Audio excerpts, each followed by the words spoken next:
This morning, if you do take I-270 through Commerce City, 270 is seeing some changes, some renovations. We have our Brianna Fernandez live out there. Good morning, Brianna.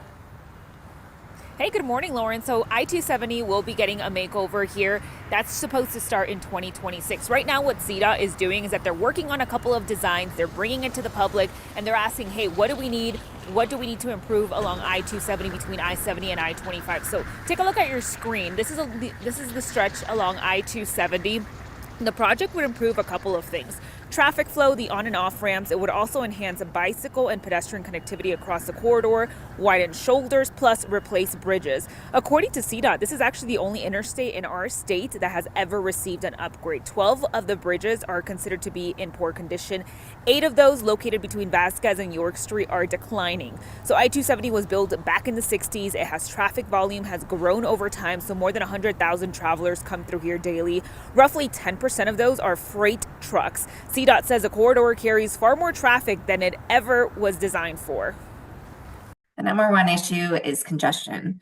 So folks are getting tired of sitting in traffic on I-270 when they're trying to get to work. We also are hearing a lot about safety issues as well. There's a lack of shoulder space along the corridor. There's just a lack of ability to get around, especially if there is a crash. So that's really the top 2 things that we're hearing from the community.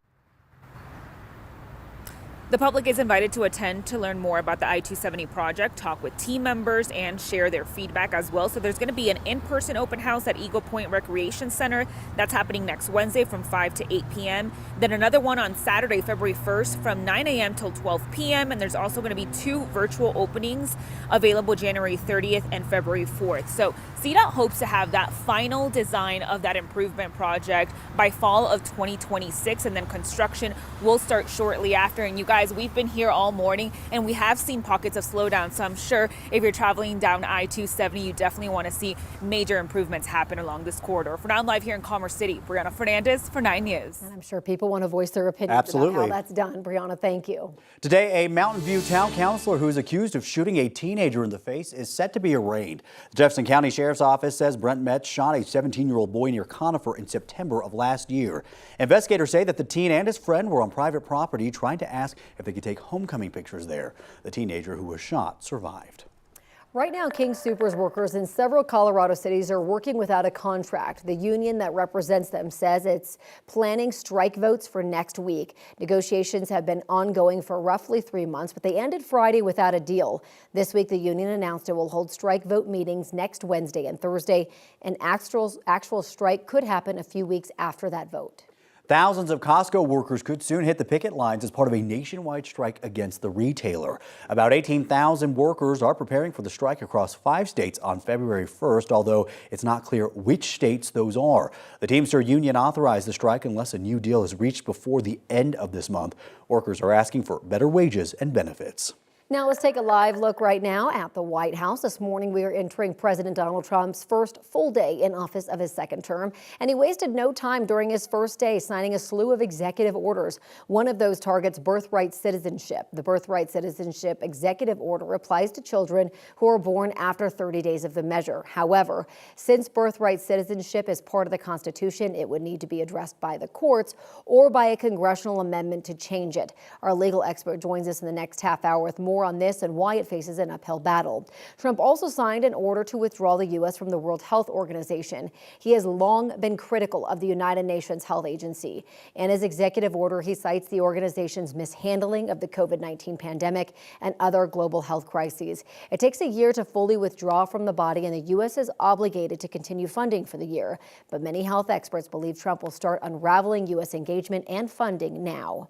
Trump also signed an executive order to pull the U.S. out of the Paris Climate Agreement and promote fossil fuels and mineral mining. This comes as fires ravage Southern California and follow the hottest year on record around the world.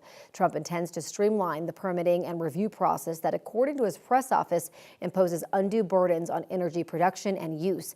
He also plans to end land and water leasing for wind energy.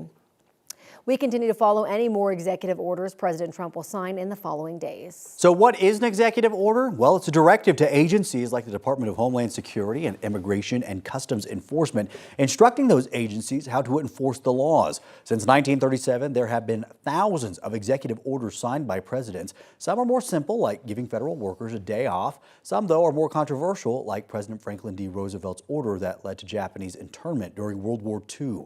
In his first term, President Trump signed 220 executive orders, according to the Federal Register. Our legal expert's going to join us at 8:40 to take a deeper dive into Trump's newest executive orders. President Trump also pardoned about 1,500 people for their roles in the January 6th attack on the Capitol. That includes more than 20 Coloradans. While the president's full, complete, and unconditional pardon doesn't list out everyone by name, the White House proclamation says it extends to all individuals convicted of offenses related to the events of January 6th. That includes those who assaulted officers that day. In the White House's announcement, it says this proclamation ends a grave national injustice that has been perpetrated upon the American people over the last 4 years and begins a process of national reconciliation. Not everyone who is getting a pardon actually wants it. We talked with Rebecca Lavrens, who you may know as the praying grandma, a couple of weeks ago. She pointed out by accepting the pardon, she wouldn't be able to appeal her case. Turning to world news now, the Taliban agreed to swap 2 Americans being held in Afghanistan for 1 Taliban member serving a life sentence in the U.S. One of them is Ryan Corbett, where his family says he had been a prisoner for 894 days. He was living in Afghanistan with his wife and 3 children doing non-governmental organization work before the collapse of the Afghan government. The family was evacuated when the Taliban took over in August of 2021. But Corbett's wife said that he returned for a work trip in 2022 and was detained. According to the Biden White House, he was never charged with the crime. The other American coming home is William McKenty. Little is known about him. 66 people have died in Turkey from a hotel fire at a popular ski resort there. At least 51 people are hurt. The fire broke out at around 3:30 in the morning in the restaurant of the ski resort. The cause of the fire is under investigation. 2 people died after jumping from the building. Some people tried to climb down from their rooms using sheets and blankets.